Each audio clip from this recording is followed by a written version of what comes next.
you can clear out the clutter. You can get rid of the negative things that are stealing your peace, taking your joy, draining your energy. The scripture tells us to guard our minds. You have to be proactive when it comes to keeping your mind in peace, because all through the day there's clutter. There's noise, there's jealousy, there's hurts, there's offense. They may come, but you don't have to hold on to it. I am not my issue.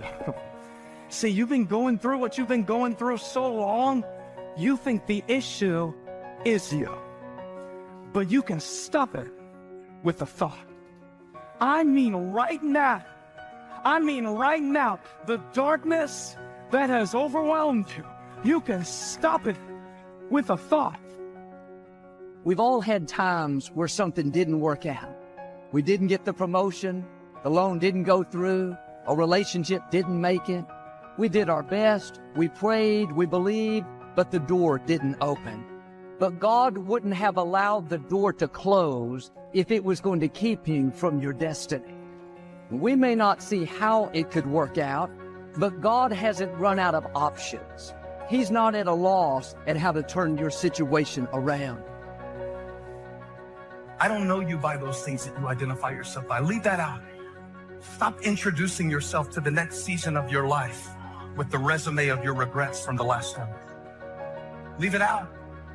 Leave it out. Leave it out. You know, when you go in your mind and you're like, I think God is calling me to do, but leave that out. The majority of people live their lives based on other people's opinions, whether it's their parents, older sibling, or even worse, the anonymous person in their YouTube comments. If you haven't got their approval by now, you're not going to get it. That's their problem. It's not your problem. Some of you are 50, 60 years old, still trying to get somebody's approval. Better news is this: you don't need it. You don't need their approval. Let it go. I don't need the approval of other people to be happy. Your approval or disapproval means nothing to me. Loyalty has an expiration date. You can never see yourself not being with that person. But at a certain point, all of the signs and wonders revealed itself that that relationship is over. Most people work hard, but they don't think hard. And Shoaff taught me that the mind is like a factory, a mental factory. And whatever you think about all day long pours ingredients into this mental factory. And that's what builds the economic, social, financial fabric of your life. He quoted me a Bible phrase that says, as you think, so you become. How awesome. There's this governor on our lives, and it is a governor, and it's your identity. It's this internal, it's what you think you're worth. It's what you think you deserve. And the problem for good people, see, we all know someone right now in our life, or we have, who's not ethical, who's not a good person, who's winning. And you're like, I can't believe they're getting it, right? Why can't I? I'm a good person. I treat people well. I'm honest. When I'm tired or worn out or just basically sick of the grind, what do I do all those days? I go anyways. I get it done, even if I'm just going through the motions. I go through the motions. Why do some people make bold decisions and other people make decisions that are based on trying to hang on to what they've got? When you can change your decisions, you can change your life. When you can change the force that controls your decisions, you can change anything in your life. At some level, we have certain beliefs and values. When we get in the wrong state, they make the wrong decisions. When you get in a strong, empowering state, you'll make a better decision. Happiness is both a grasp of the obvious, as well as an awe of the mysterious. But for most people around us, happiness seems to be either something left behind or something yet to be discovered. Like all the good things in life, happiness is elusive by nature, but not impossible to capture. A major key for bringing joy into our lives lies in the next word: discipline.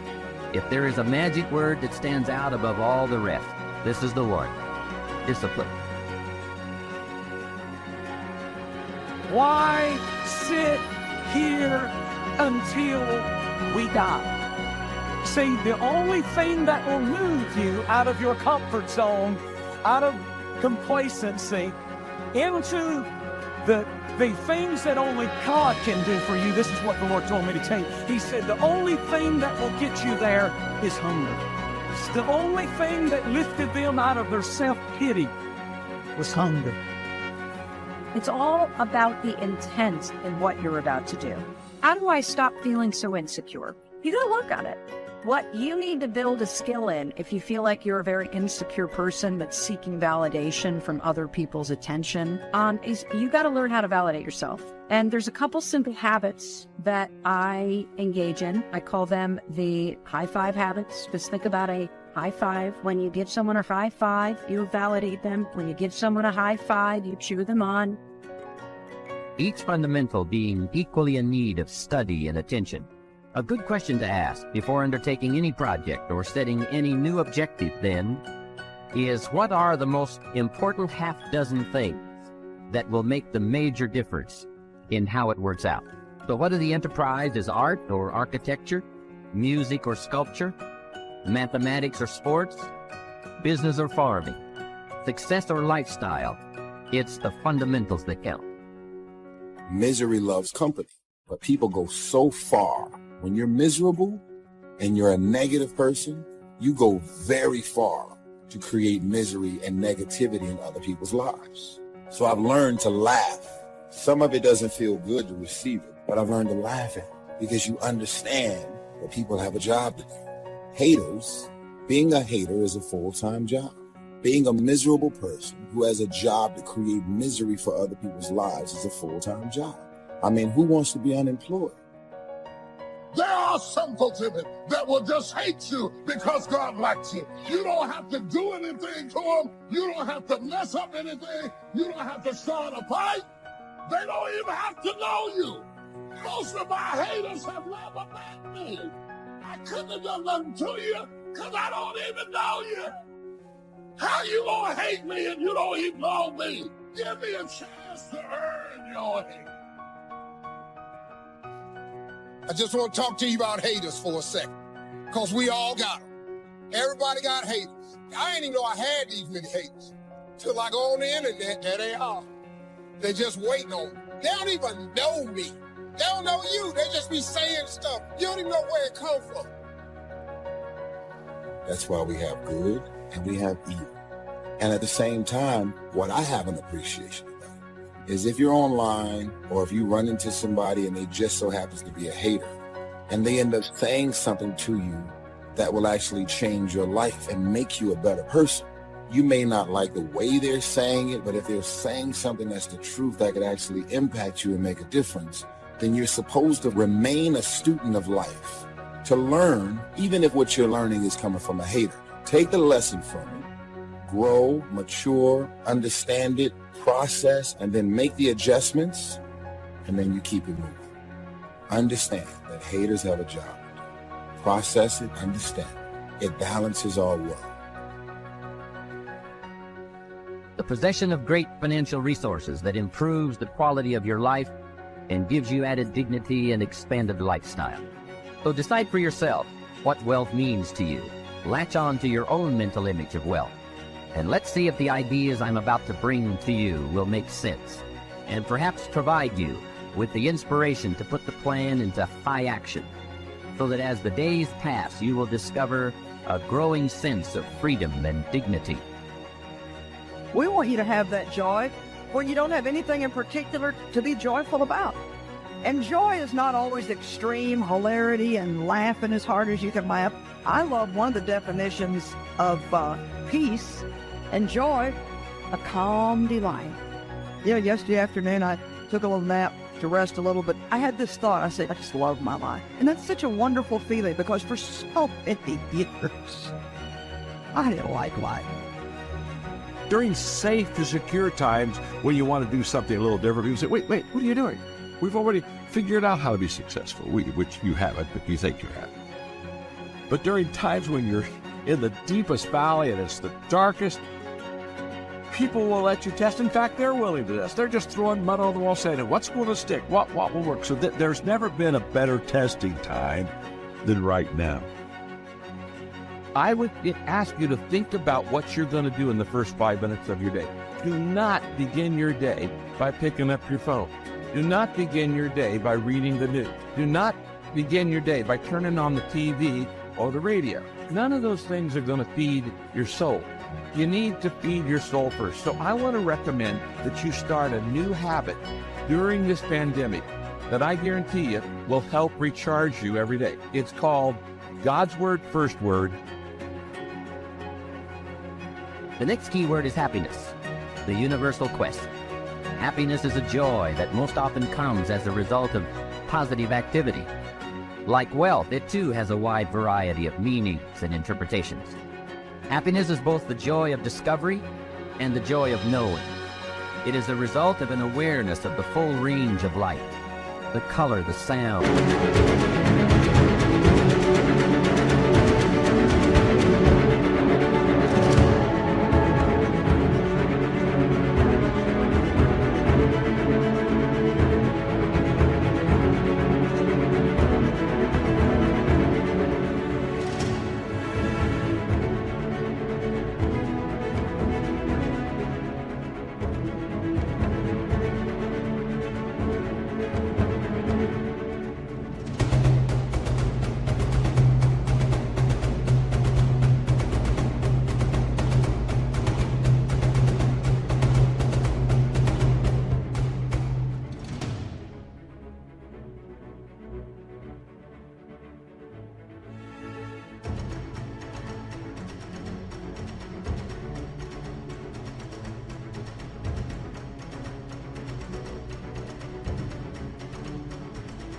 The harmony, and it is the joy that comes from designing a life and practicing the fine art of living well.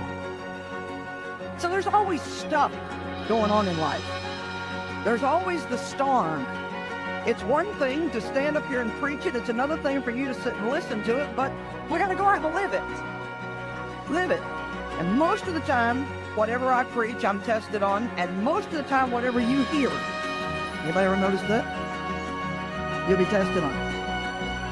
Well, I have a question for you today. When's the last time you did something for the last time? Yeah. When's the last time you did something for the last time? In other words, you said, that didn't work any better. That didn't work anymore. That doesn't satisfy me. Now, that's all about subtraction. Bill's question was addition. When's the last time you did something for the first time? In other words, what are you creating, building? But I'm asking you, when's the last time you did something for the last time? What are you losing? What are you letting go? So what are you getting rid of so that you can be better tomorrow? The struggle has never been with someone else. The struggle has been within yourself. So this word is for anyone who you've had so much on you. And I'm talking about shame, I'm talking about regret, I'm talking about pressure, I'm talking about the things that make you anxious, questions, that you've forgotten what's in you, and how God met you in your Bethels along the way. This season of your life is going to be a Bethel you will return to in future days. See, your track, all you gotta do is look at your life. Y'all be tripping sometimes. Sometimes you trip yourself out. Look at this.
How many of y'all, just show me hand, if you've had really bad days before? Now let me ask you something. How many of y'all had some days and you didn't think you was gonna make it? Now, you wanna know something? Your track record for surviving bad, unbearable days, your track record is 100%. Wisdom does not prevent suffering. Wisdom does not prevent storms. However, the entire story is predicated on one simple fact. Are you wise or are you foolish?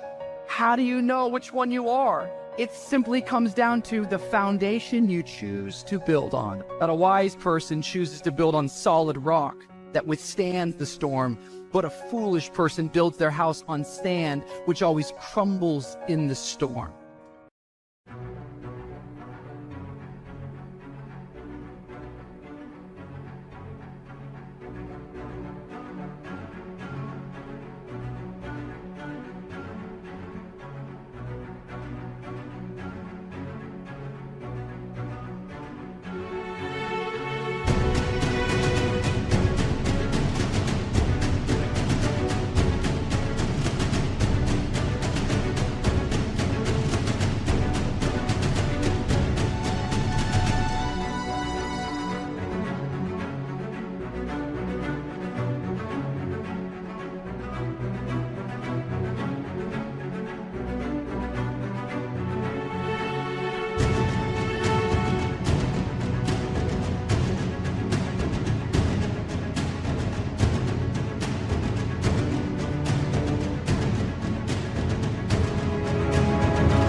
Discipline is the bridge between thought and accomplishment, the bridge between inspiration and value achievement, the bridge between necessity and productivity.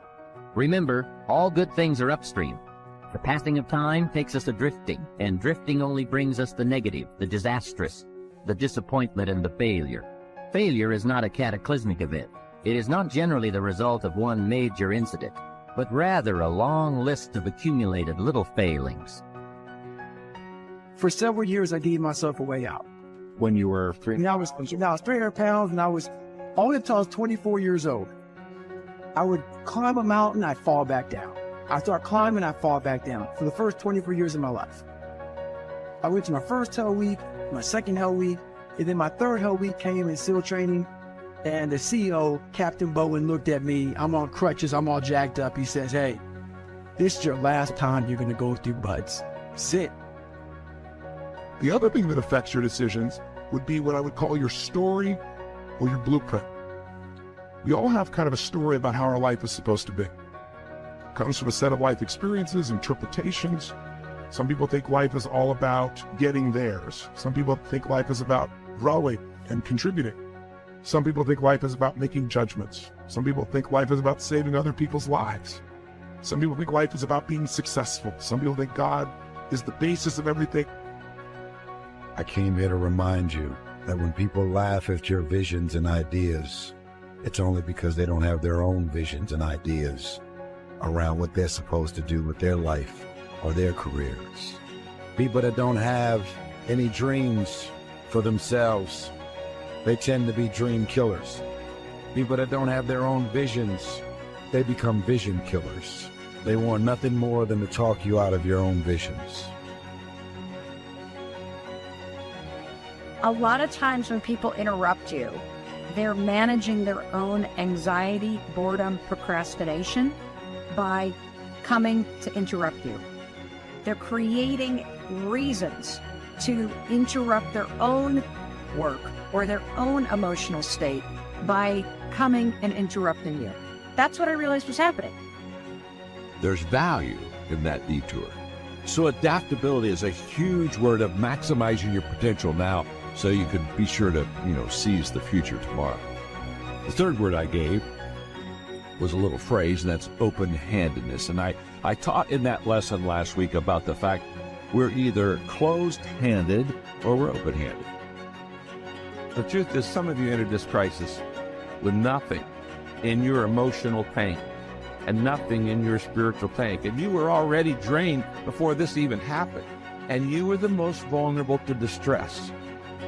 And I want you to know that I care about you. I care about you. And I mean that. And so does your church family. We want to help you through this difficult time.